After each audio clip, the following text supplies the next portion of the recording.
Hopefully, you saw a report a few weeks ago about California courts removing birth dates and driver's license numbers from public facing records, a move that will severely hamper efforts to provide employers with accurate pre employment background checks. Today, we have new information about that situation, as well as news about problems in Arizona that will also create screening roadblocks.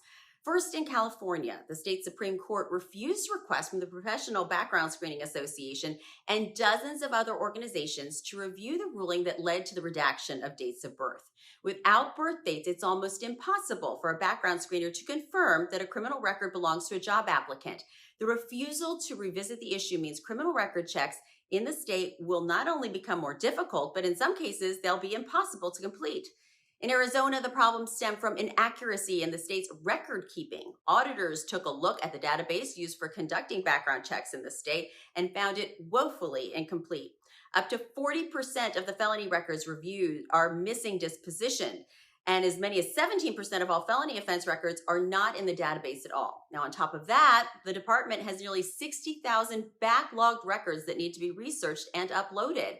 Some of those records are more than 30 years old. Now, in addition to background checks, this database, which is maintained by the Arizona Department of Public Safety, is used to help approve professional licensing as well as help criminal justice officials make plea bargains or sentencing recommendations. Members of the department say they plan to implement several of the auditor's recommendations.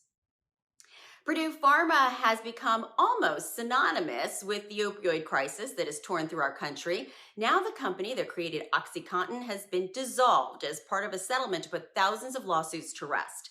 This public health crisis led to the deaths of more than 500,000 people and has left countless others in the grip of the highly addictive drugs. States and local governments, as well as individuals, have sued Purdue and its owners, the Sackler family.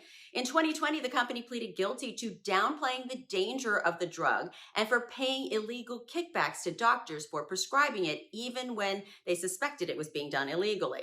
The company paid a large settlement, and the family paid up as well. Last week, the company was dissolved as part of a bankruptcy settlement. The Sacklers will no longer be allowed to be in the opioid business, and they must give $4.5 billion of their own fortune to help communities recover from the crisis.